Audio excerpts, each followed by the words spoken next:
This is Women Road Warriors with Shelley Johnson and Kathy Tuccaro. From the corporate office to the cab of a truck, they're here to inspire and empower women in all professions. So gear down, sit back, and enjoy.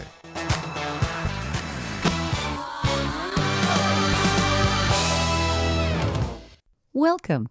We're an award-winning show dedicated to empowering women in every profession through inspiring stories and expert insights. No topics off limits on our show. We power women on the road to success with expert and celebrity interviews and information you need. I'm Shelley. And I'm Kathy. Divorce is not a decision that's made quickly. It can be beyond difficult. It's emotionally charged, painful, and pits life partners against each other with issues of child custody and financial fights. This is where women need to get the best advice possible to make sure that they have the best outcomes. Lisa Zeiderman is a matrimonial and family law attorney with Miller Zeiderman in New York. She's an official member of the Forbes Business Council. She helps her clients tackle the complex financial issues that divorce brings. Lisa is a certified financial divorce analyst and certified financial litigator. She authors a popular blog in Psychology Today about legal matters. Lisa wants women to know that there are key points to consider during a divorce to make sound financial decisions that will serve them well in the future. She also has specific advice for female entrepreneurs about the challenges they face during a divorce. Lisa's here to talk about what women need to consider. Welcome, Lisa. Thank you for being on the show. Thanks so much, Shelley and Kathy, for having me. Oh, this is going to be a wonderful discussion. Very, very informative for our listeners. I know the field of law can be challenging, but I imagine you've got an especially challenging task with divorce when it's so emotionally charged. You end up being a counselor along with being an advisor, don't you? Well, we try not to be the counselor. We really, this is all high stakes, complex litigation that we are involved in. And we really try to make sure that our client has an entire team that they are working with, including us, obviously, as their counsel. And then hopefully they have a therapist that they can work with. And then sometimes we add on other people, such as accounting firms and, forensic analysts. I'm going to say that again, forensic and analysts who can deal with some of the financial matters. And sometimes even actually a court may appoint a forensic psychologist or a forensic psychiatrist to analyze custody cases. So we really try not to be the therapist. Obviously, people are super stressed and they come to us, and part of what we're listening to is their stress, but they need qualified people who can actually deal with that on an everyday matter. Oh, absolutely. You have a wealth of knowledge here. You talk about the 5 mistakes that people often make before asking for a divorce. What are those? So I think that the first thing is people wait too long. So I'm going to say that. They wait until things are really so bad that they need to move out because they have been abused, or move out because they are emotionally abused, or their children are witnessing abuse, or they need to go get an order of protection so that the other person can actually be forced to leave. So I would say that is probably mistake number one, is that they wait too long. And they think that they're sometimes waiting for the good of their children. But I'm also going to say that usually their children are not surprised that the marriage has long been over, because they may have been unfortunately arguing in front of their children. I would say mistake number 2 is that they don't know much about their finances, particularly women. They come to us, and very often, and although I hate to be gender specific, it usually does happen mostly with women, where they just have a lack of clarity and a lack of information about their financial situation. So they don't necessarily know what the incomes are for their spouse or their partner. They may not know what the assets actually are. And maybe they didn't ask, or maybe their partner refused to share the information when they did ask. I think that's certainly number 2 in terms of mistakes. I think that the other mistake is that they may badmouth or disparage or ridicule the other parent in front of their children, and that is a huge mistake no matter what, because making sure that that your child is actually loving and that you're able to foster a relationship with your child and the other parent is probably one of the most important things that you can do in terms of custody situations.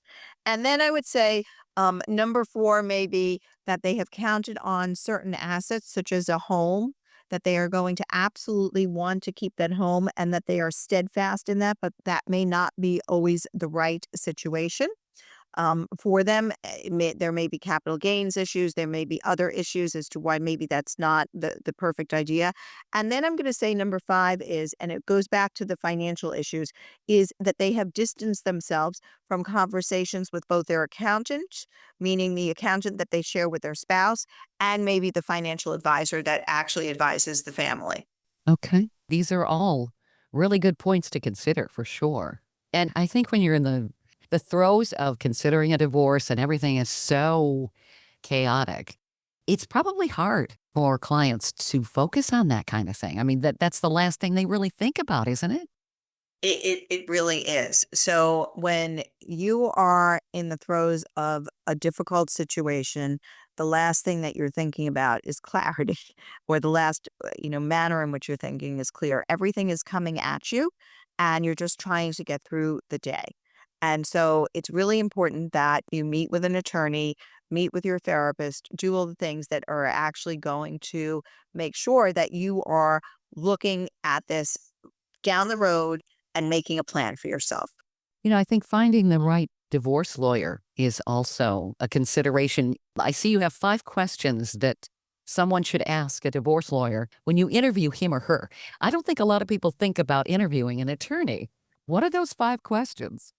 So, in terms of questions that you should be asking from your attorney, is you certainly should ask whether they are equipped to take your case. You need to be asking them what their qualifications are, if they actually are open to both negotiation and to litigation. You should be asking if they've actually had a case such as your own. For example, if you have a child who is neurodiverse, have they handled cases with neurodiverse children? If you have a case with a situation where the child has ADHD, are they familiar with that type of situation? If you have financial situations that, for example, a spouse that may have a business, have they been involved in valuing a business, hiring a forensic accountant, understanding what that means? Do they know how to read a tax return? Do they know how to read a complex tax return? Are they ready and willing to deal with a spouse that is difficult, that may be a narcissist? These are all the types of questions that you certainly want to ask them. You also want to ask them what their billing rate is. You want to ask them how much they think that this is actually going to cost down the road. And although they don't have a crystal ball, they should be able to give you some sort of an estimate. What would it take to go through depositions? Are they prepared to do depositions? What's their game plan for your case? Mm. Should you be filing now or waiting? These are all questions that you want to ask this attorney that you're interviewing. And you need to come out of the meeting with your attorney feeling that this is somebody who's going to have your back. That's the most important thing. Oh, absolutely. And I think sometimes people maybe hire an attorney that isn't as qualified and they don't feel like they have their back. And you really need that. I mean, that's something that's going to help you move forward. You have to have at least the confidence in the counsel you're getting. 100% correct. You must feel really good about this relationship, because other than the relationship that you have with your spouse and your children, this might be the most important relationship that you actually have with someone. And so it's very important that you feel a connection with that person. Hmm. I see you also talk about financial abuse, and there's signs that somebody needs to look for. As you were saying, that sometimes partners are not always so forthright in terms of the finances, or perhaps the other partner is just left out of that. They don't see the big picture. Does that happen a lot, financial abuse, and what should somebody look for? So financial abuse is very common. I always say it is the gateway for the most part, to emotional and physical abuse. Because if you are financially abused, you also don't have control of probably one of the most important features in your life, which is the finances. And if you don't have control of the finances, you don't know how to actually get out of the situation, and you don't have the capacity to do that. You need to have the capacity to hire an attorney. You need to have the money and the funds to actually get the therapist that you need. You need to have access to funds, and you actually also need to understand what the income and the assets and liabilities are. Now, what are some things that you look for in terms of financial abuse? So one thing is, do you get to see the tax returns, or are you literally just told to sign a piece of paper, right? Are you actually given the tax returns ahead of time and given an opportunity to review them and to speak to the accountant? Remember at the beginning, I had said one of the things that you need to be able to do is to actually meet with an accountant. Don't distance yourself from that particular ability to meet with an accountant, ask the accountant questions.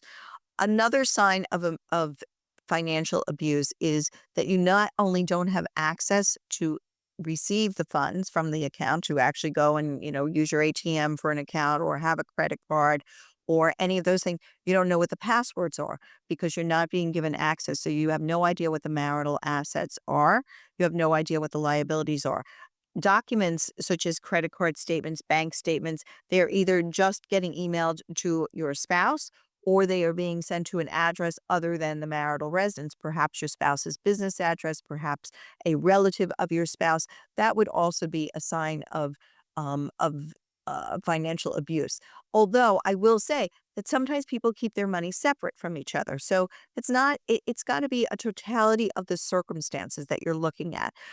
Are your credit cards being cut? Do you have access to a credit card? Are the limits being cut on them periodically or very often? And you don't feel like you're outspending what a budget that you and your spouse had perhaps agreed upon, but yet the limits are being cut constantly until perhaps you have no limit at all, meaning you have no access to a credit card at all. Not that it's limitless, but that you are limited in the fact that you don't even have access to a credit card. Perhaps you literally are being told that the wages that you earn, it's important to understand this, need to be wired into an account that is only controlled by your spouse. So as opposed to making sure that the wages you earn may be in a joint account or may be wired to an account that you have control of, that's not happening because your spouse has absolutely directed you to, and you are fearful of not following the direction, that those wages be wired to an account that only your spouse controls. I think that last piece is one of the most important pieces, because that actually is defining not only for people who work and women who work particularly, but also for obviously people who are literally the breadwinner for the family. And so sometimes we actually see the breadwinner for the family come to us and they have been financially abused because they are literally put on an allowance by their spouse. The money gets wired into the accounts that is controlled by the spouse, and they have no access to it. This is the 21st century. It is shocking. This still goes on. It is shocking, and yet not so much, right? Mhm. Because there is a level of a desire to keep the peace, a level of fear sometimes that people feel when they're in a relationship. And as I said, it's kind of the gateway to emotional and physical abuse.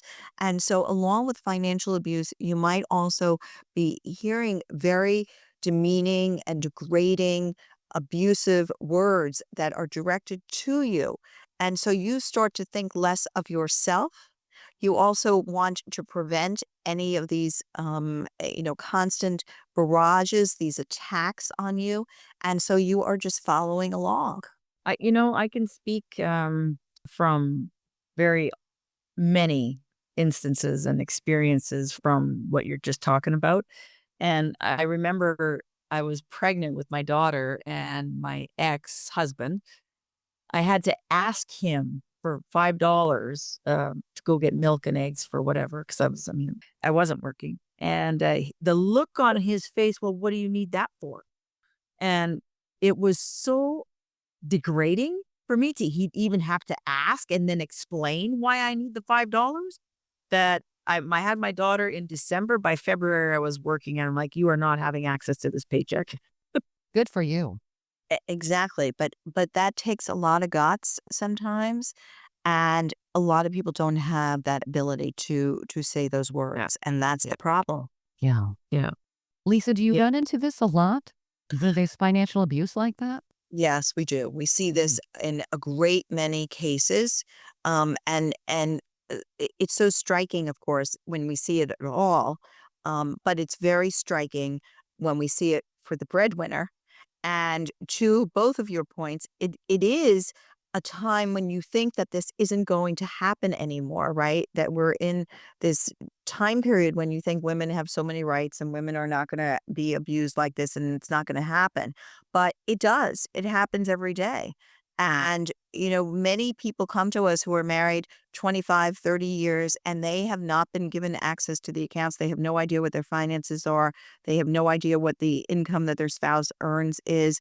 They may not know if there's a business, what is actually the profitability of the business each year. They are just shut out. And as I said, it's interesting because the other side of this is that we are doing more and more prenups where younger people are wanting to keep their money segregated and from each other. They want to have their own accounts. They want to keep their money separate, their income separate. And so there is that other side of this, right? And that's why I was very careful when I said to you that the fact that people have separate accounts, that's not in itself financial abuse. It's all the things that go with the financial abuse that are important to note. And so it's a totality of what you're looking at. You won't show somebody the tax return.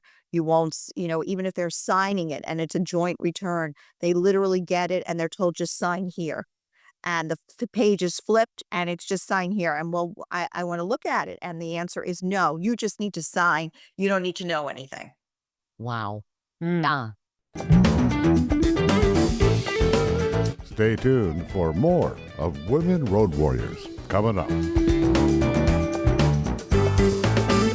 Dean Michael, the tax doctor here. I have one question for you. Do you want to stop worrying about the IRS? If the answer is yes, then look no further. I've been around for years. I've helped countless people across the country, and my success rate speaks for itself. So now you know where to find good, honest help with your tax problems. What are you waiting for? If you owe more than $10,000 to the IRS or haven't filed in years, call me now at 888-557-4020 or go to mytaxhelpmd.com for a free consultation and get your life back. Industry movement Trucking Moves America Forward is telling the story of the industry. Our safety champions, the women of trucking, independent contractors, the next generation of truckers, and more. Help us promote the best of our industry. Share your story and what you love about trucking. Share images of a moment you're proud of. And join us on social media. Learn more at truckingmovesamerica.com.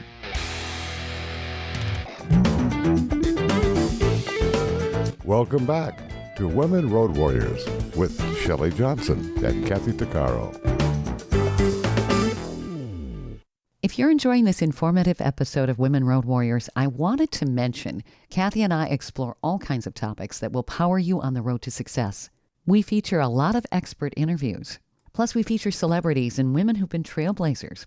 Please check out our podcast at womenroadwarriors.com and click on our episodes page.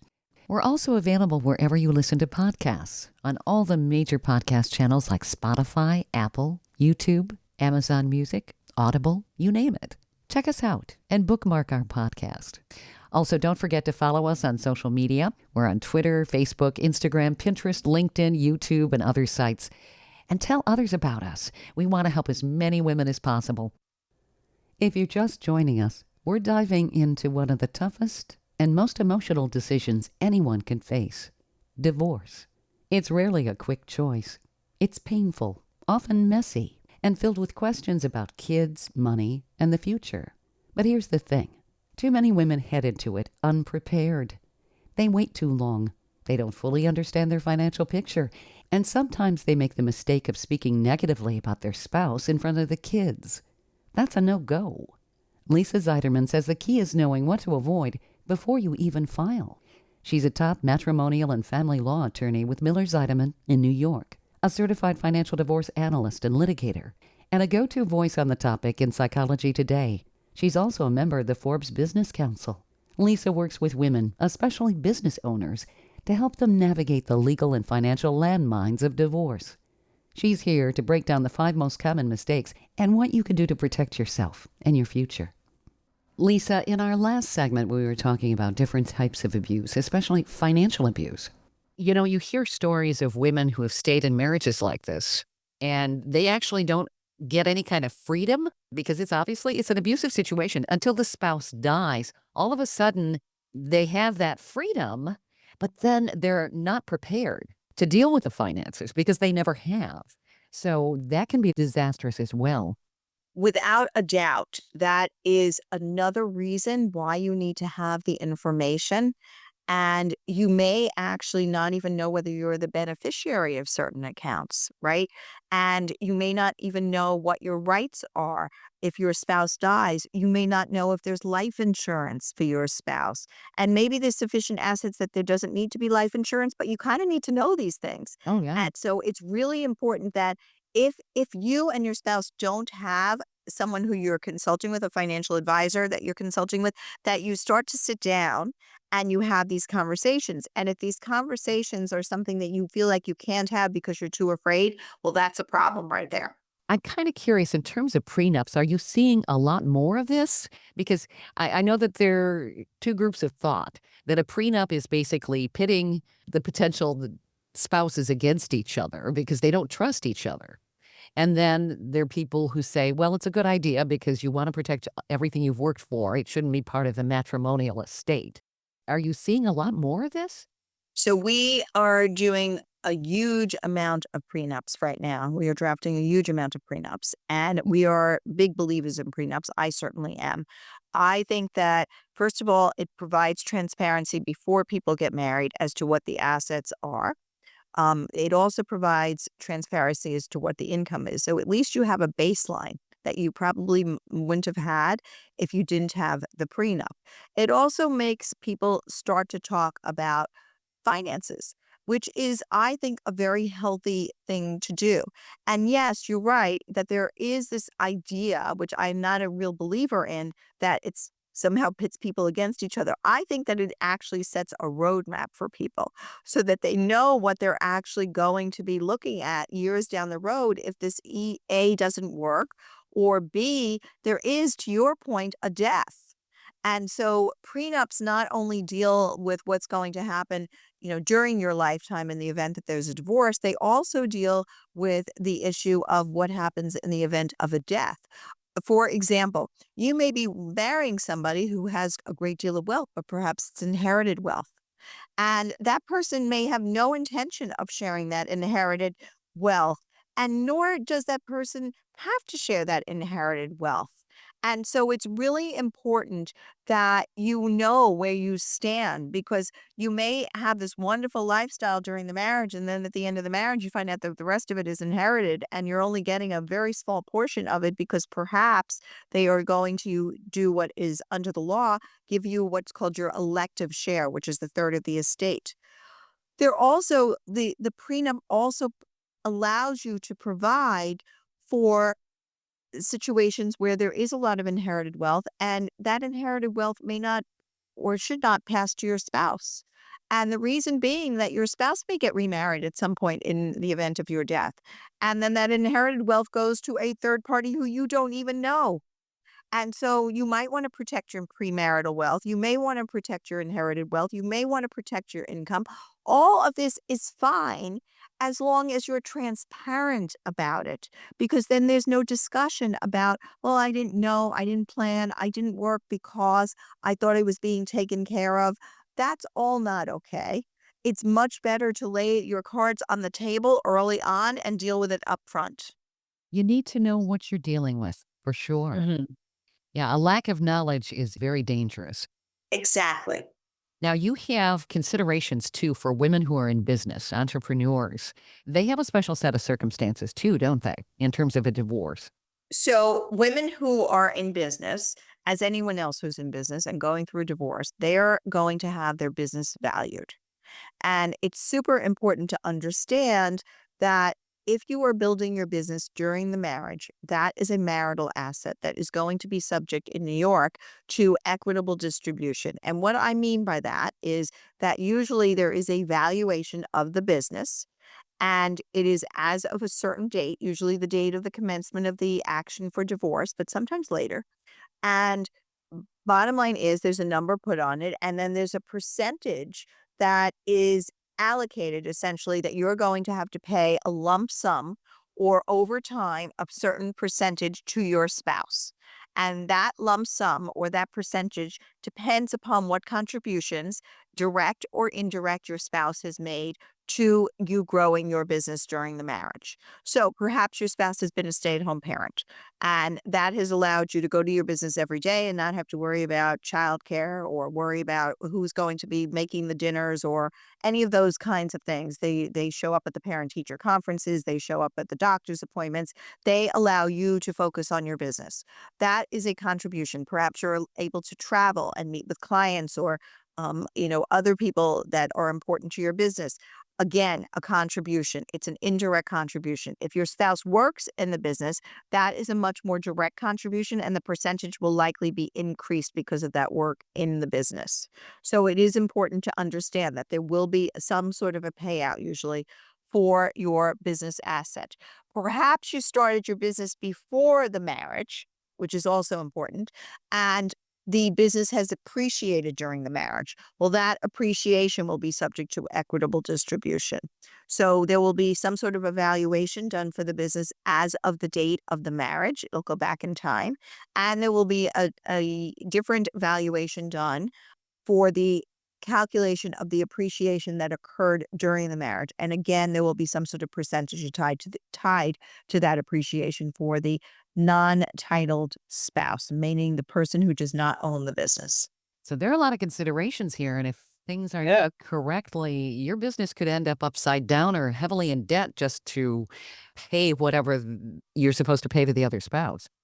Yes, because if your business is your biggest asset, if you think about it, if your business is your biggest asset and you don't have a lot of liquidity in other assets, you really could be upside down here because, and look, people who have that situation are very, very frightened of that situation because essentially they feel that they are only getting the thing that makes them go to their business every day and earn money to pay, for support for their spouse because they are paying out for the business that they have to go to support the other spouse. And there is maybe no other liquidity from any other place. So you really do need to plan all of this out. And again, I stress this idea of a prenup is so helpful because it can actually keep and maintain your business for yourself. So then it wouldn't be considered the matrimonial estate, correct? That's correct. It will be considered your separate property if the prenup sets forth that your business is your separate property. Okay. Stay tuned for more of Women Road Warriors coming up. Dean Michael, the tax doctor here. I have one question for you. Do you want to stop worrying about the IRS? If the answer is yes, then look no further. I've been around for years. I've helped countless people across the country, and my success rate speaks for itself. So now you know where to find good, honest help with your tax problems. What are you waiting for? If you owe more than $10,000 to the IRS or haven't filed in years, call me now at 888-557-4020 or go to mytaxhelpmd.com for a free consultation and get your life back. Industry movement Trucking Moves America Forward is telling the story of the industry. Our safety champions, the women of trucking, independent contractors, the next generation of truckers, and more. Help us promote the best of our industry. Share your story and what you love about trucking. Share images of a moment you're proud of. And join us on social media. Learn more at truckingmovesamerica.com.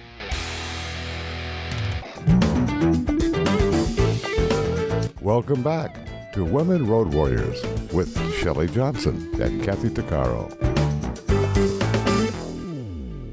If you're a woman considering divorce, there's a lot to think about before you take that first step.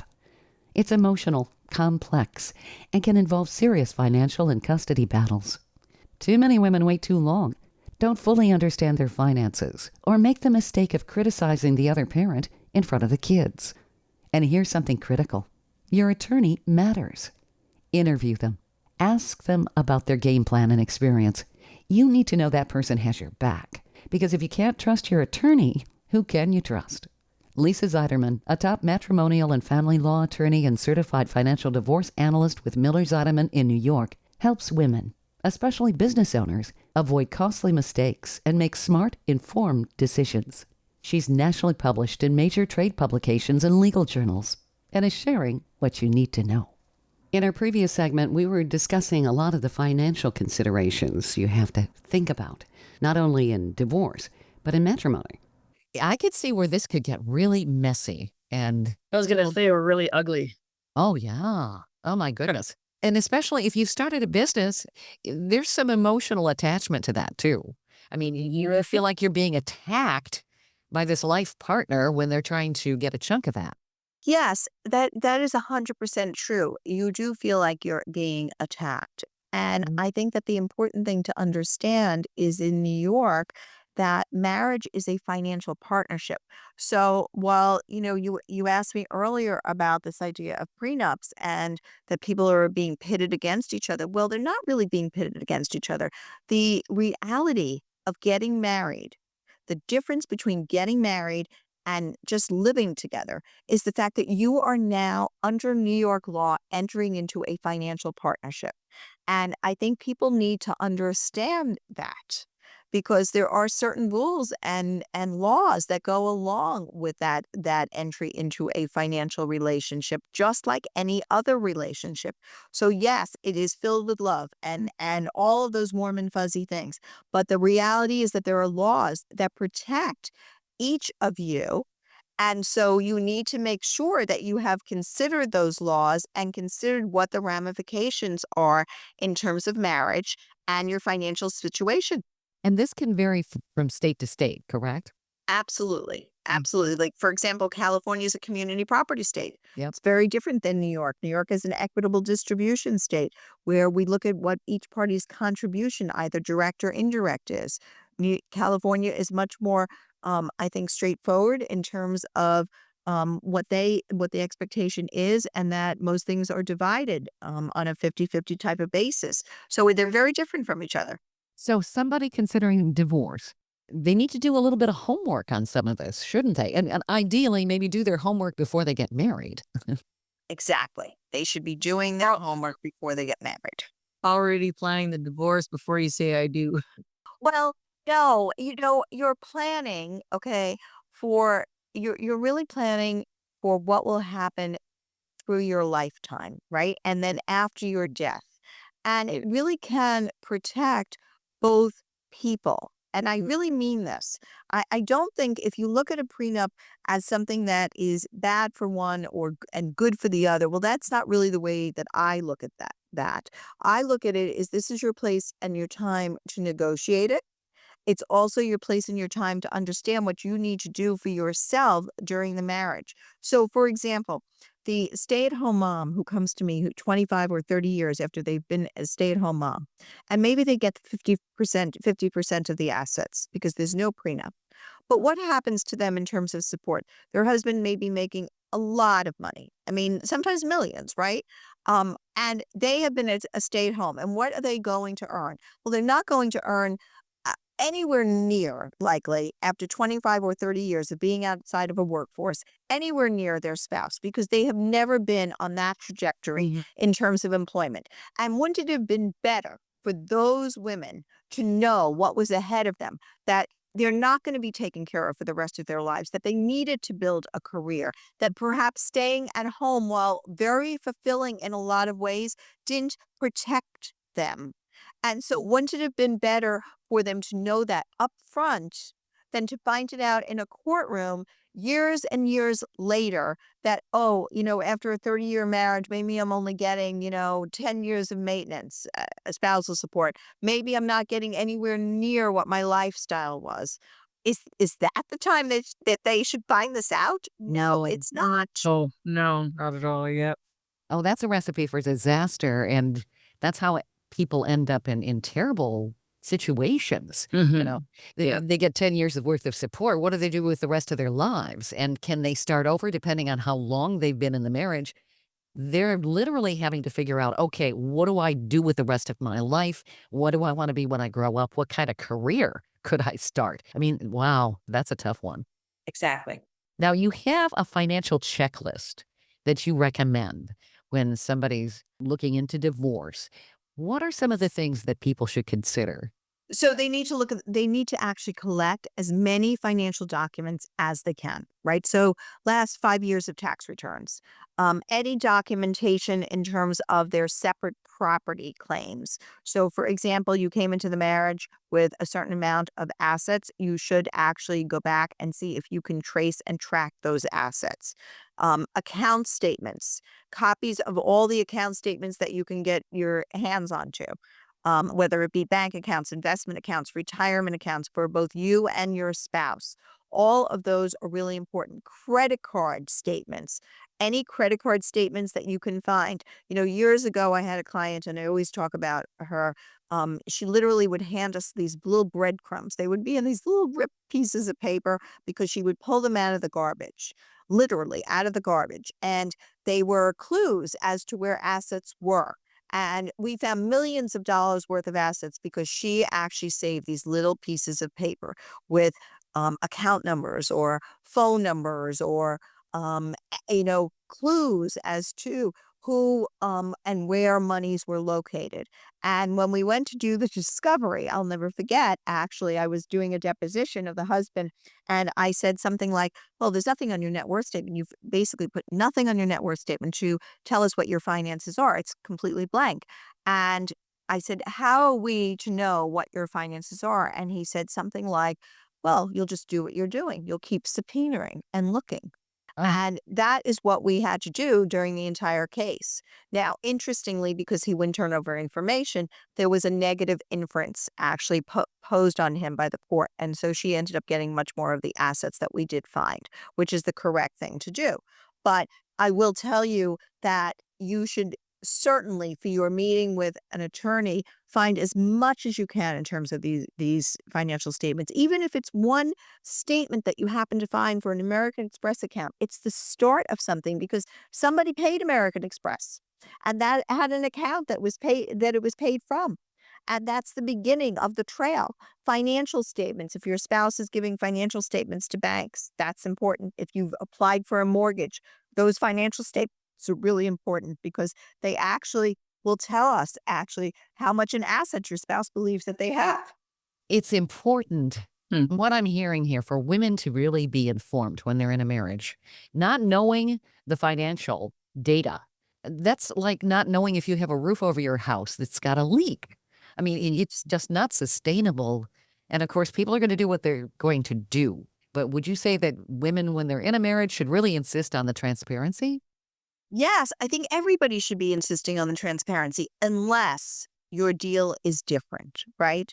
Unless your deal is different. I think everybody should be insisting on transparency, right? So when I say that, unless you have a prenup that says everything he earns, everything she earns, everything they earn, right?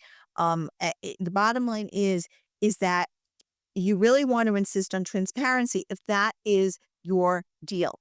And I think everybody has their own relationship. Look, there are also situations where we see in marriages that somebody is utilizing the joint account all the time, and yet they have their own separate account. Everything is joint except for their own separate account that they have decided that they're keeping. So one spouse is putting everything into the joint accounts, everything into accounts that are for the family, and one spouse is basically got their own slush fund. Well, the person with the slush fund really can't be complaining that they don't know everything because perhaps they're creating that slush fund, which is creating a problem. So it depends on what your marriage is about. If your marriage is about transparency, then that's what everybody should be, is transparent. If your marriage is about keeping your assets separate, and that is what you have determined is the right thing for your family, that's great. But frankly, it should be codified in a document. Yes, And when I say a document, either a prenup or a postnup. that makes sense. Everybody knows what's going on. It only makes sense. If you have a spouse who wants to control and you have an abusive spouse, you can see where the transparency would be seriously lacking, unfortunately. That's exactly right. And Mhm. and that is a reason perhaps to start to have a consultation with a divorce attorney. So what do you do if you want a prenup and the person you want to marry doesn't? Is that kind of a red flag to say, well, maybe this shouldn't go through? Yeah, I think that you have to decide for yourself whether that's a red flag. There are certainly plenty of people who come to us who have decided that no matter what, they are going to have that prenup. And they will not get married without that prenup because there is just too much in terms of either premarital or inherited property that they are willing to risk. And the fact is that divorce is frequent and common, and you need to be open to signing a prenuptial agreement. And I'm going to also say to the people who are asking that the prenuptial agreement be signed, that is not something that you present a week before the marriage is supposed to actually occur. That is something that should be spoken about very early on, perhaps before the engagement even, that, if and when we get married, or if I ever get married, I certainly will want a prenup so that it's not a shocker to somebody. Right. It doesn't have to be if we get married. It could be just, I've always thought about if I get married, I'm going to actually have a prenuptial agreement. What are your thoughts on a prenuptial agreement? So that going in whether this is a consideration for somebody or whether they're going to say, you want to if you want a prenup, I'm not getting married. Well, that may be the red flag that says this is not the right situation for me if there's too much, frankly, in terms of risk of finances. Sure. Yeah, because you have to have money to survive. That's kind of the reality. People don't live out on the plains in a log cabin somewhere. So money is definitely something that is part of your security. And if you want to raise children and all of that, you want security for them. You have to be able to pay the bills. Now, you also have considerations that you recommend people consider if they plan on marrying again. So that goes back to if they plan on marrying again, they need to make sure that they are protecting the property that they just probably fought for, right? Mhm. So, right? Okay. And they also need to consider the age at where they are and that they might already have a spousal support situation where they're supporting somebody. They may have child support obligations. These are all super important considerations. And I hate to say it because I sound like a broken record, but they are reasons for a prenup because you do not want to be paying spousal support your entire lifetime. That is not really the object here. And so if you're getting married again, if this is a second marriage for you, a prenup seems like the most logical thing to do because you may have assets that you want to protect. The other person may have assets that they want to protect. You may also have committed certain things in your first agreement, your divorce agreement, that have to be taken into consideration, obligations that you may have.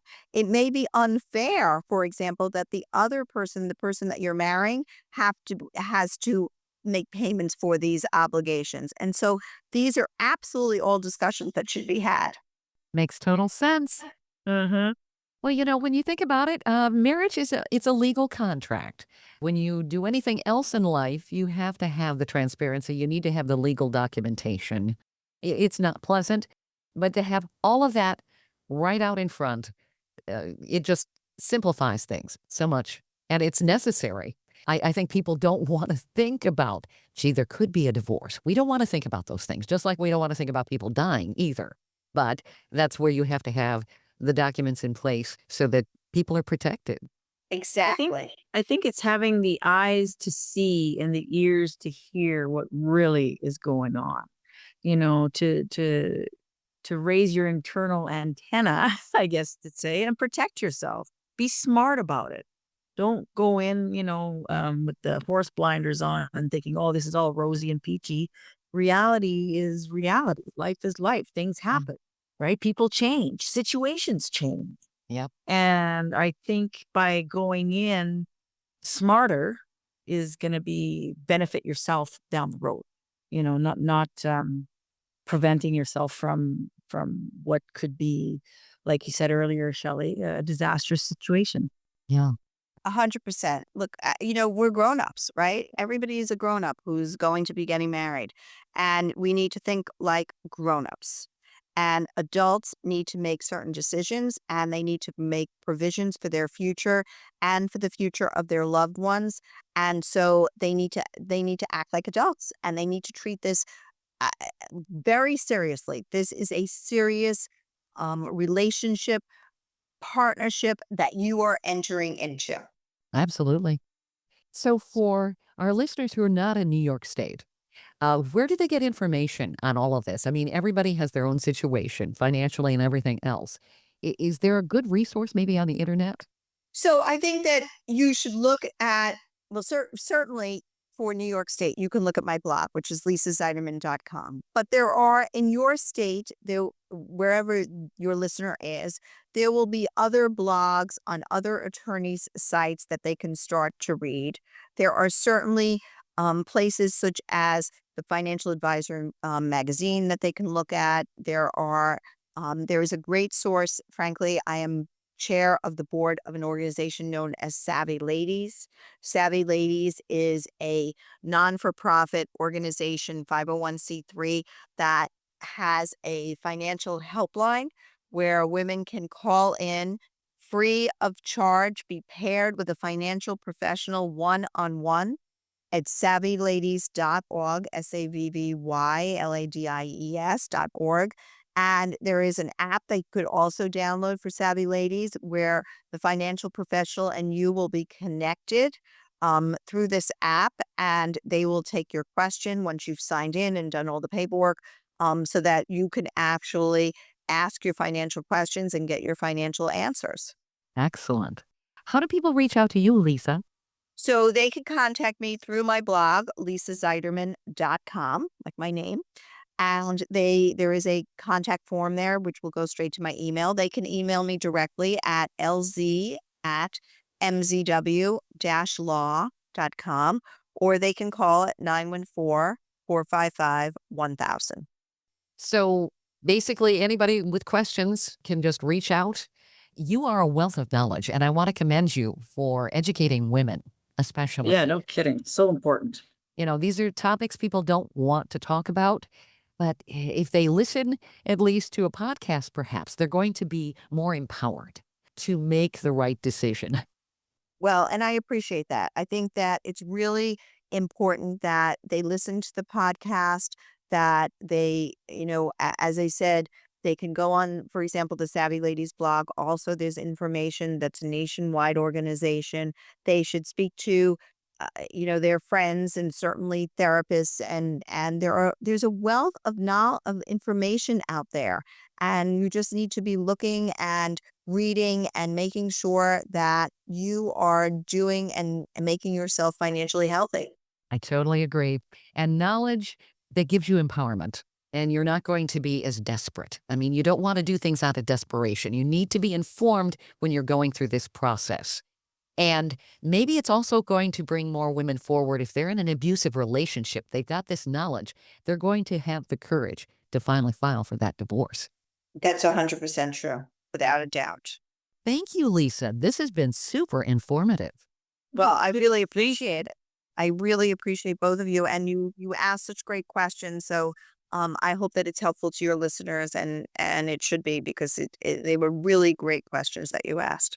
Well, thank you, Lisa. Yes, and I learned something. I know that I went through a divorce years ago when I was very young. It got messy. I mean, we fought over custody of a cat. Oh, my goodness. It was ridiculous. And I got custody, by the way. I have no doubt about that. It's interesting that you say that. I'm just going to add, what's interesting about that right now is that there is now a best interest standard that is used for custody of animals. So while they are still considered property, they also have a different standard that is being utilized to divide animals. Interesting. Wow. Okay. Wow. Yeah. Actually, I used something like that tactic when I was talking to the mediator. We had a mediator because we were so young and stuff. We didn't have a bunch of assets. And I basically made it clear that the cat didn't like my ex. and had peed in his tennis shoes on top of it. And of course, No, if that's not proof, I don't know what is. right. So thank you, Lisa. This has been super helpful. I really appreciate you being on our show. Thank you so much, and thank you for having me. Thank you. Thank you. We hope you've enjoyed this latest episode. And if you want to hear more episodes of Women Road Warriors or learn more about our show, be sure to check out womenroadwarriors.com. And please follow us on social media. And don't forget to subscribe to our podcast. On our website, we also have a selection of podcasts just for women. There are a series of podcasts from different podcasters. So if you're in the mood for women's podcasts, just click the Power Network tab on womenroadwarriors.com. You'll have a variety of shows to listen to anytime you want to. Podcasts made for women. Women Road Warriors is on all the major podcast channels like Apple, Spotify, Amazon, Audible, YouTube, and others. Check us out. And please follow us wherever you listen to podcasts. Thanks for listening. You've been listening to Women Road Warriors with Shelley Johnson and Kathy Tuccaro. If you want to be a guest on the show or have a topic or feedback, email us at sjohnson@womenroadwarriors.com.